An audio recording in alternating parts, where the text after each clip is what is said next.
Bueno, gente, sí, ahora comenzamos. Bien, hoy vamos a seguir conversando sobre arquitectura de software. ¿Bien?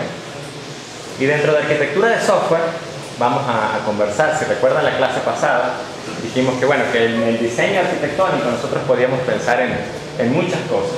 ¿Bien? Y seguramente ahí hay alguna cosa que falte, pero en principio podemos pensar en esas cosas. Y que habíamos dicho que algunas tienen un nivel de abstracción mayor que otras, ¿ok? Y vamos a comenzar desde allí. Entonces vamos a arrancar por estilos arquitectónicos, que es, digamos así, la forma más grande en que podemos ver un sistema. ¿Bien? Entonces vamos a arrancar por ese lado. Cuando uno piensa, uno puede hacerse la pregunta: ¿qué es un estilo o qué será un estilo arquitectónico que ustedes sepan del lenguaje de la vida diaria? ¿Qué es un estilo? ¿Cómo predefinido ya? ¿Algo predefinido? A ver, si yo digo, vale, allá va un punquete, ¿por qué estoy diciendo eso? Por el estilo de vestir. ¿Sí? Ojo, yo no sé mucho de punquetes, pero a lo mejor el tipo tiene el pelo así, color rojo, una chaqueta de cuero y allá va un punquete. Vale. Y así yo puedo empezar a, digamos así, estereotipar, si quisiera. No creo que sea una práctica muy saludable, digo, crear estereotipos de la gente, pero si uno quisiera podría empezar a estereotipar y definir distintos estilos. Por ejemplo, cuando uno habla de arquitectura, y me refiero a arquitectura de esa de construcción, ¿ok? La que está asociada a la ingeniería civil, uno habla de un estilo arquitectónico en ese sentido. ¿De qué está hablando? Por ejemplo, ese edificio en alguna ciudad muy colonial o lo que sea, tiene un estilo que es de los años 20. ¿A qué me refiero? Materiales, en las formas, en cómo está estructurado. ¿Sí? ¿Cómo? El estilo de la columna. Sí, las casas de la colonia, por ejemplo, el estilo colonial, si ustedes se ponen a pensar un poquito, pues estamos hablando de casas muy amplias, con techos muy altos y puertas muy altas. Generalmente. ¿Cómo? Con un patio en el centro. En general esas puertas estaban pensadas, si ustedes lo piensan, ustedes pueden pasar un caballo por allí y estaban pensadas en esos términos. El patio en el centro. Entonces, si yo les digo a ustedes una casa colonial, ustedes se imaginan ese tipo de casa y uno puede definir de alguna forma un patrón de qué debería ser una casa colonial. Entonces ese es un poco el principio, ¿no? En ese sentido. Uno puede decir, bueno, ese edificio, alguien mate ese UPS, por favor. Ese edificio es, el de la izquierda, es representativo del estilo arquitectónico Art Deco. ¿Cómo sabe uno eso? Bueno, uno lo sabe a lo mejor por las formas de las ventanas, por los volados que tiene arriba el edificio, etc. Y a eso los arquitectos lo conocen como Art Deco. Mientras que lo que tengo a la derecha está asociado, qué sé yo, a algún estilo arquitectónico de constructivismo también por las formas, etc. Quizás no estamos hablando de paredes rectas, sino de cosas inclinadas. No estamos pensando en términos de cubos, sino estamos pensando en términos de polígonos, ¿no? Yo de arquitectura no sé nada, por cierto, se habrán dado cuenta. Pero digo, ¿no? O sea, uno puede perfectamente identificar ambas cosas y diferenciarlas. Lo mismo sucede en los puentes, por ejemplo. Cuando un ingeniero civil necesita construir un puente, o sea, no es que toma el primer tipo de puente que se le ocurre, sino que analiza el problema que tiene enfrente. Bueno, tenemos que construir un puente sobre el río tal, que tiene, no sé, tanto ancho, que va a tener corrientes de tal tipo, que el viento es de tal tipo, etc. Y en función de todas esas necesidades, el tipo seleccionará un tipo de puente. Si voy a construir el puente, a lo mejor sobre la quebradita esa que pasa cerca de mi casa, por decir algo, y bueno, asumo que esa quebrada no puede crecer mucho, lo que sea, quizás construyo un puente recto como este que está aquí. ¿Vale? Si voy a construir un puente, a lo mejor sobre un pequeño río por el que pasan ciertas embarcaciones que tienen algo de altura, a lo mejor voy a construir un puente de arco para darle más oportunidad a las embarcaciones que pasen. Y así sucesivamente. Entonces, si uno se pone a pensar, todos esos son patrones, en el fondo, son distintos estilos de puente que uno puede construir según el problema o el contexto que tenga enfrente. Entonces los ingenieros civiles hacen eso, seleccionan el tipo de puente que van a construir dependiendo del contexto. Si alguien ve aquí Discovery o Nat Geo o algún canal de esos, o sea, pues sobre todo cuando hacen estos programas de megaconstrucciones, ustedes ven a los tipos que cuando construyen puentes seleccionan el tipo de puente en función del contexto. ¿Okay? Entonces, desde nuestro punto de vista, o sea, ya volviendo al software, un estilo arquitectónico lo que está definiendo es una familia de sistemas. ¿Okay? Cierto tipo de sistemas en términos de patrones estructurales, de control, de comunicación, etc. O sea, ¿cuál es la idea? La idea es que alguien eventualmente se enfrentó a un problema de cierto tipo en cierto contexto. Y el tipo se pasó unas cuantas semanas rompiéndose la cabeza pensando cuál es la mejor manera de resolver ese problema. Cuál es la mejor manera de estructurar un sistema para resolver el problema. ¿Ok? La siguiente vez que ese señor se consiguió un problema similar, un problema del mismo tipo, el señor agarró y dijo, bueno, pero yo hace un año o hace 2 años resolví algo parecido utilizando tal estilo. El tipo no volvió a, digamos así, generar una solución, sino que recordó aquella solución y se dio cuenta que encajaba allí. A lo mejor hizo algunas modificaciones, algunos cambios menores, pero en principio esa misma solución, esa misma estructura de la solución de hace 1 o de 2 años, él la pudo encajar a la solución de hoy en día. Y así empiezan a surgir los estilos, porque la gente empieza a saber que ciertos tipos de problemas se solucionan de la misma manera. Y si se ponen a pensar en arquitectura de software, entre las cosas más importantes que quizás nosotros podemos definir están cosas como los patrones estructurales. Y cuando hablo de patrones estructurales les estoy diciendo cosas como, por ejemplo, cómo están compuestos los distintos elementos del sistema. Cuando yo les hablo de un carro, por ejemplo, yo les estoy diciendo que el patrón estructural de ese carro es que tiene un chasis, y sobre el chasis estoy montando la carrocería, el motor, la transmisión, las ruedas, etc. O sea, cómo yo estructuro las distintas partes del problema que quiero resolver. Cuando yo hablo, por ejemplo, de patrones de control o de comunicación, quizás voy a hablar primero de los de comunicación, es bueno, ¿qué es lo que sucede cuando yo muevo la palanca de cambio, cuando yo aprieto el freno? ¿Cómo se comunica el pedal de freno con el subsistema o el mecanismo que sea que se encarga de frenar las ruedas del carro? ¿Okay? Y ahí hay muchas maneras de hacerlo. Por ejemplo, los carros viejos, si ustedes se van a la Venezuela de antes, no, a los aleros, ¿okay? Cuando ustedes están montados en el camioncito, los tipos le van a decir, bueno, recuerde que los frenos de esta cosa son de guaya y de vez en cuando fallaban. Bueno, los frenos de los carros viejos eran de guaya, o sea, había una guayita que jalaba el freno. Era bastante inseguro. Los frenos de los carros nuevos son hidráulicos, o sea, hay un sistema de mangueras con un aceite que uno bombea ese aceite y frena y es mucho más seguro que una guaya. Entonces eso, por ejemplo, lo pueden ver como la manera en que dos componentes se comunican. ¿Recuerdan el ejemplo del brazo mecánico que vimos en la clase pasada? Del sistema de visión que reconocía un paquete y en función de eso movía un brazo y tenía que desplazar el paquete de un lado a otro. Bueno, o sea, allí uno tiene estrategias de comunicación entre el módulo que toma la foto y el módulo que identifica de alguna forma qué paquete es el que tengo allí enfrente. ¿Bien? Y la otra cosa son patrones de control. Por ejemplo, cómo hacen ciertos bloques del sistema para controlar a otros bloques del sistema.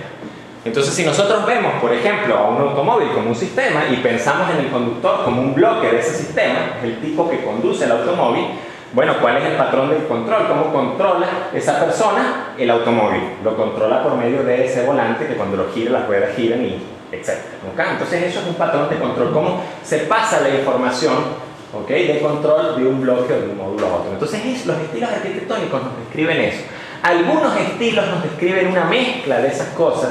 Algunos estilos nos describen algunas partes particulares o algunos de esos elementos por separado. Entonces eso es algo que también hay que tener en cuenta, ¿no? Y lo interesante es que la arquitectura de un sistema de software se puede basar en uno o se puede basar en varios modelos o estilos arquitectónicos conocidos.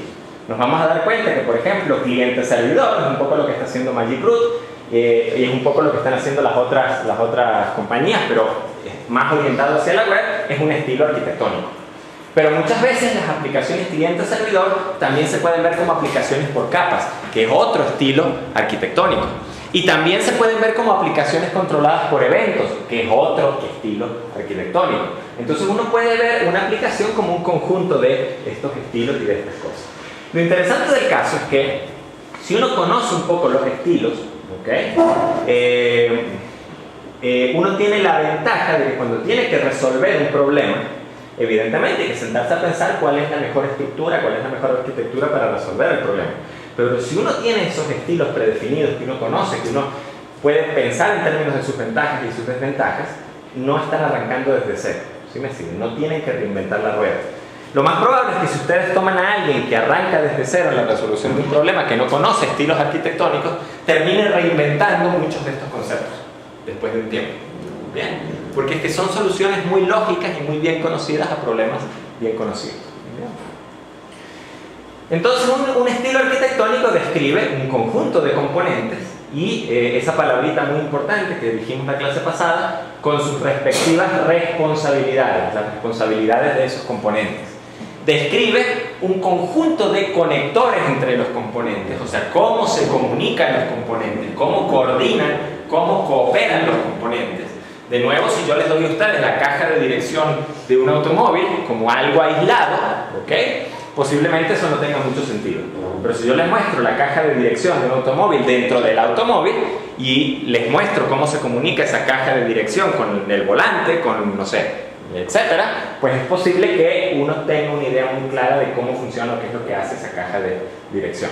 Bien, entonces, ¿cómo coopera? ¿Cómo funcionan juntos? Restricciones que definen cómo se integran los componentes para formar un sistema. Por ejemplo, la arquitectura cliente-servidor me está definiendo hasta cierto punto una descripción. Me está diciendo, yo tengo un componente de software que está corriendo del lado del cliente. Y por otro lado tengo otro componente de software que está corriendo del lado del servidor. ¿Ok? Entonces allí tengo dos cosas distintas, donde no están corriendo juntas, no se comunican directamente. Un código que está del lado del cliente no puede acceder a una variable directamente que está corriendo del programa que está en el servidor. ¿Sí me sigue? Hay que definir algún mecanismo de comunicación. Y bueno, lo interesante de esto es que esto nos da modelos que nos permiten comprender las propiedades de un sistema general en función de las propiedades conocidas de las partes que lo integran. Si uno dice, si yo les digo a ustedes, el sistema tal es un sistema por capas, ustedes pueden decir cosas como que, ok, ahora entiendo por qué sucede esto y esto. Si yo les digo que una aplicación es una aplicación cliente-servidor, ustedes me pueden decir, ok, ahora entiendo el porqué de la necesidad de un protocolo de comunicación entre el cliente y el servidor. ¿Okay? O sea, les dan propiedades conocidas. Si yo les digo que la aplicación es cliente-servidor, ustedes pueden decir cosas como, por ejemplo, pero ya va, aquí hay que tomar en cuenta los retrasos, los delays, las latencias, es la palabra en español, de la red. O sea, ¿qué pasa si yo envío un mensaje, ese mensaje no llega instantáneamente al servidor y el servidor la respuesta no me llega instantáneamente porque si la red está lenta o está congestionada, puede que ese mensaje tarde o puede que se pierda. Entonces, al yo plantearles una arquitectura, yo les estoy dando herramientas para que ustedes puedan predecir un poco cómo se va a comportar ese sistema como un todo. ¿Bien? Recuerden que aquí estamos viendo las cosas a un nivel muy alto. Aquí no estamos pensando en términos de código. ¿Okay? Estamos pensando en esto como, digámoslo así, un aspecto muy, muy general. Entonces, bueno, para todas las arquitecturas, en general, para todas las arquitecturas, y para todas las que vamos a ir viendo a continuación, vamos a hacer algunos ejercicios mentales al respecto. ¿Okay? A mí me gustaría, si les soy sincero, tener no tengo un buen libro de texto al respecto. Si alguien alguna vez consigue algo, me gustaría que me lo dijera. Pero en general, sí, me gustaría tener un buen resumen de unas cuantas arquitecturas de software con sus ventajas y sus desventajas. Por lo pronto lo que tengo son las transparencias con los dibujos. Y lo que sucede aquí es que se produce una discusión. O sea, tratamos de entender cómo funcionan esas arquitecturas y tratamos de ver cuáles son los puntos débiles, los puntos fuertes, para qué puede ser útil, etc. Entonces esta clase tiene que estar abierta a la discusión. ¿Okay? Si no hay discusión, es en verdad muy aburrido. Entonces, cosas que uno debería pensar, por ejemplo, bueno, este estilo arquitectónico, quizás debería decirlo de abajo hacia arriba, ¿en qué contextos aplica? ¿Y qué ventajas tiene quizás este estilo en ese contexto? ¿O qué ventajas tiene este estilo sobre otro estilo que quizás aplique también al mismo contexto? ¿Qué desventajas tiene este estilo sobre otros estilos que apliquen al mismo contexto? ¿Qué desventajas tiene el estilo sobre otros, en particular dentro de este contexto? O sea, uno tiene que volverse un criticón, en el buen sentido de la palabra, y empezar a discutir y a zarandear, digámoslo así, esto para encontrarle las ventajas, las desventajas y los posibles contextos. ¿Okay? Y una reflexión, fíjense que lo que tenemos allí sobre... ya, el título que no me cuadra. Sí, el título evidentemente está mal. Fíjense que lo que tenemos allí en los óvalos son, por ejemplo, seguridad, confiabilidad, rendimiento, usabilidad, mantenibilidad, eficiencia a nivel de memoria, uso de memoria o eficiencia a nivel de ejecución, facilidad de pruebas, facilidad de probar, portabilidad, disponibilidad, reusabilidad, escalabilidad, modificabilidad, extensibilidad, etc. ¿Ok? ¿Qué son esas cosas? Cuando uno habla, por ejemplo, de la mantenibilidad de un sistema, y eso lo conversamos en la clase pasada, ¿a qué nos estamos refiriendo? A que el sistema pueda ser en el futuro pues mantenido, ¿no? O sea, actualizado. Actualizado, coherente, ¿no? modificado, se pueden arreglar bugs y ese tipo de cosas. ¿Cómo? Que se puede utilizar a largo plazo, exactamente. Y hacíamos la analogía de que, bueno, o sea, si viene un cliente, por ejemplo, y me dice, necesito un sistema, pero para ayer, que haga tal cosa, lo más probable es que uno lo saque. ¿Okay? Bueno, depende de la envergadura, de un día para otro. Pero lo más probable también es que ese sistema no sea extensible en el tiempo, no se puede utilizar a largo plazo porque, bueno, o sea, escribí lo primero que se me ocurrió, no organicé bien el sistema y hacerle modificaciones empieza a ser complicado. Entonces ese sistema no es mantenible. En cambio, si uno programa el sistema de manera de que uno le puede hacer modificaciones fácilmente en el futuro, entonces ese sistema es mantenible. Entonces, si uno piensa, por ejemplo, eso está muy asociado al concepto de modificabilidad o extensibilidad, o sea, yo puedo extender el sistema y añadirle nuevas características muy fácilmente. Está asociado al costo. O sea, si yo les digo, miren, tengo un sistema A y añadir tal característica me toma 2 meses de trabajo. Y yo les digo, tengo un sistema B y añadir tal característica me toma 2 días de trabajo, ¿cuál es más mantenible y más extensible? A, añadir una característica particular me toma 2 meses. B, añadir la misma característica me toma 2 días. El de 2 días. B, ¿ok? Posiblemente esté mejor estructurado que A, que me toma 2 meses añadir la característica en particular. En cambio, B es mucho más simple, me toma 2 días, ¿no? Puede deberse a muchas otras cosas, ¿no? Pero en fin. Escalabilidad, por ejemplo. Cuando hablamos de escalabilidad, ¿a qué me refiero?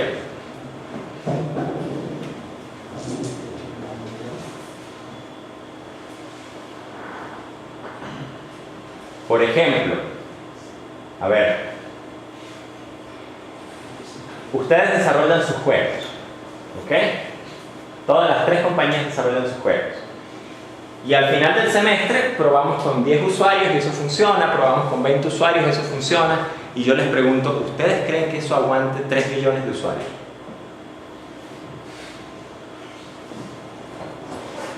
No sé, eso habría que verlo, ¿ok?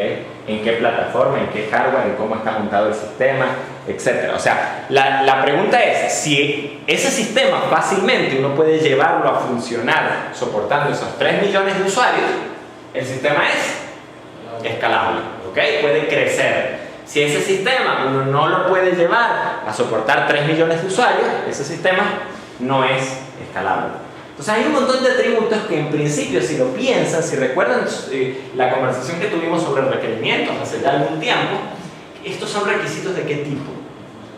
No funcionales, ¿se dan cuenta? O sea, por ejemplo, la seguridad del sistema no me describe una funcionalidad particular. Me dice que el sistema debe tener ciertas características o ciertos atributos de seguridad, que posiblemente esos requisitos se extienden a lo largo de múltiples casos de uso. Son requisitos no funcionales. Entonces, como moraleja, o sea, fíjense, la arquitectura de software que utilicen y quizás el estilo de arquitectónico puede influenciar en muchos de estos aspectos. Y esto nos da unas herramientas adicionales cuando, por ejemplo, nos hacemos las preguntas de qué ventajas tiene el estilo o qué desventajas tiene o en qué contextos aplica. Porque nos permite decir cosas como, por ejemplo, bueno, el estilo arquitectónico tal posiblemente genere sistemas que sean más seguros que el estilo arquitectónico tal. O posiblemente genere sistemas que sean más escalables que este otro estilo arquitectónico. Bien, o sea, uno puede pensar en esos términos. El primer estilo arquitectónico, que de alguna forma podemos pensar o podemos imaginarnos, ¿ok? Es algo que se utiliza realmente muy poco, pero muy poco, depende del ramo, ¿no? es una arquitectura monolítica. ¿Qué significa una arquitectura monolítica? Que todo mi sistema, toda la funcionalidad de mi sistema está implementada en un solo bloque. Yo no puedo diferenciar claramente subsistemas allí adentro, ni puedo diferenciar la forma en que se comunican esos distintos subsistemas allí adentro. ¿Ok? Entonces, por ejemplo, si recuerdan el sistema del empaquetamiento de Somerville, o sea, el que vimos del sistema de visión con la banda transportadora y el brazo mecánico, esa arquitectura, por ejemplo, no es monolítica. ¿Por qué? Porque tengo varias cajas, donde cada caja tiene una responsabilidad bien definida. Si yo quisiera implementar ese sistema con una arquitectura monolítica, yo les puedo decir, ese es el sistema. ¿Cuáles son las responsabilidades de eso? Las responsabilidades son tomar las fotos, identificar los paquetes, controlar el brazo, controlar la banda transportadora, controlar aquello, etc. ¿Sí me sigue? Todo, la lógica, todo está en un solo bloque. Entonces, de nuevo, esto es raro en sistemas grandes. Sin embargo, hasta donde tengo entendido, y ojo, no es mi área, es bastante común en algunos sistemas embebidos. Qué sé yo, sistemas de control muy particulares que se implementan en aviones, robots y ese tipo de cosas, ¿no? Pero de nuevo, ojo, no es mi área. Entonces, bueno, a ver, ¿qué desventajas creen que pueda tener esto? Que no es mantenible. No es mantenible. Porque tengo demasiadas responsabilidades en un solo sitio. No es reutilizable, porque cuando uno divide el módulo es para no escribir de nuevo, o sea, no hacer la misma cosa todo el tiempo, sino, yo esto lo hice en algún momento, lo agarro de allá y lo uso de nuevo. Exactamente. Supónganse que yo quiero implementar otro sistema que, no sé, ahora ya no toma fotografías a paquetes, sino que toma fotografías a, no sé, tornillos, por ejemplo. Entonces, ok, a lo mejor la lógica de identificar el tipo de tornillo es distinta a la lógica de identificar un paquete. Pero el modulito que toma la fotografía y que te transfiere las imágenes es el mismo para ambos sistemas. Entonces, si yo hago todo en un sistema monolítico, definitivamente el bloque, o sea, la toma de fotografías no la voy a poder utilizar, o al menos no tan fácilmente. Quizás ahí dentro están las funciones y uno puede copiar, pegar, arrastrar, lo que sea. Pero no es como que voy a decir, mira, aquí está el paquete, aquí está el bloquecito, el modulito, como ustedes lo quieran llamar, que hace el trabajo. La DLL, la librería, el .so, etc. Toma, cópiatelo, llévatelo y ya tienes resuelto ese problema. Se comunica de tal manera. ¿Sí me sigue? Porque es todo un solo bloque. Entonces, la mantenibilidad es un problema, hay demasiadas responsabilidades en un mismo sitio. Así que es difícil quizás entender qué es lo que está sucediendo. Por eso, otra cosa que surge es cuando hay un error, identificar en qué parte está el error, cuando es muy grande el sistema metido en un solo lado. Exactamente, o sea, sucede un error, es mucho más complejo determinar dónde está el error. Sin embargo, bueno, uno podría pensar en ventajas de este tipo de cosas, ¿nunca? Y quizás son ventajas que en ciertos sistemas embebidos pueden tener sentido. Ojo, de nuevo, sistemas embebidos no es mi área, así que puedo pifiar aquí, pero forzando un poco la imaginación, podríamos decir que una arquitectura de este tipo tiene la ventaja de que la comunicación es mucho más fácil, es directa, ¿okay? Variable contra variable, en memoria, etc. ¿Okay? Quizás es mucho más rápido, porque si yo no tengo que establecer mecanismos complejos de comunicación entre los distintos bloques, eso sea mucho más directo. Quizás al ahorrarme esos mecanismos complejos de comunicación, además de estar ahorrando tiempo de procesamiento, estoy ahorrando memoria. ¿Okay? Entonces hay quizás algunas ventajas en ciertos sistemas donde tener una arquitectura monolítica pueda valer la pena, ¿no? Esto evidentemente no es flexible. Nos vamos a dar cuenta que, por ejemplo, el kernel de Linux en parte no es monolítico. En parte el kernel de Linux funciona con módulos. ¿Qué significa? Significa que si uno quiere cierta funcionalidad particular, uno lo que puede hacer es cargarle o subirle un módulo al kernel, ¿ok? Y entonces uno está agregando esa funcionalidad extra. Si el sistema es monolítico, yo no tengo manera de añadir un módulo que haga algo extra, es un solo bloque, ¿ok? Entonces no es flexible, no es extensible en ese sentido. No sé alguna otra característica que uno puede ponerse a pensar. Quizás disponibilidad no afecta, reusabilidad ya sabemos, extensibilidad, mantenibilidad, etc. Seguridad, por ejemplo, nos vamos a dar cuenta más adelante que esto quizás puede afectarnos. ¿Por qué? Porque Si uno quiere manejar adecuadamente la seguridad en el sistema, es bueno crear un bloque o definir algún aspecto particular del sistema que sea el que se encargue única y exclusivamente de la seguridad. En cambio aquí a lo mejor podemos pensar en la seguridad como algo regado a lo largo de todo el sistema y no podemos identificarla o asociarla a ningún lugar en particular. ¿Bien? La confiabilidad me parece que porque si llega a fallar algo que de repente jamás llegas a usar, falla, ¿no? Quizás, sí, la confiabilidad podría fallar. Usabilidad, bueno, eso ya depende mucho quizás de interfaz de usuario. Facilidad de prueba, por ejemplo. Fíjense que al yo tener un solo bloque, tengo que probar el sistema como un todo. En cambio, si yo tengo bloquecitos pequeños, yo puedo darme el lujo de probar cada uno de los bloquecitos pequeños y decir, los bloques funcionan. Evidentemente, a veces cuando uno pone todo a funcionar junto, hay problemas, pero uno tiene la tranquilidad de que cada uno de los bloquecitos funciona. ¿Vale? Entonces es más fácil probar un sistema que quizás esté más dividido que un sistema que es monolítico, que todo está en un solo sitio. ¿Bien? Bueno, fíjense, le hemos sacado mucho el cuerpo mucho el cuero, diría a un bloque, un simple bloque. ¿Vale? ¿Alguna pregunta? ¿Algún comentario que quieran hacer? Bien. Por ejemplo, podemos utilizar un estilo arquitectónico de repositorio pizarrón. Y este es un estilo arquitectónico que en principio lo que me está es mostrando una estrategia de comunicación entre subsistemas. O sea, me están diciendo, bueno, no, ya no voy a tener un bloque, un solo sistema, ¿sí? Que va a ser un bloque, sino que ahora voy a tener distintos sistemas, porque cada caja de estas exteriores puede ser un sistema completo por sí mismo, que tiene a su vez su arquitectura interna. Ojo, eso puede suceder. O simple y llanamente estoy mostrando distintos módulos de un sistema, donde también cada módulo puede tener toda la complejidad que ustedes quieran adentro. Recuerden que esta es una visión de alto nivel. Y estoy expresando quizás la manera o la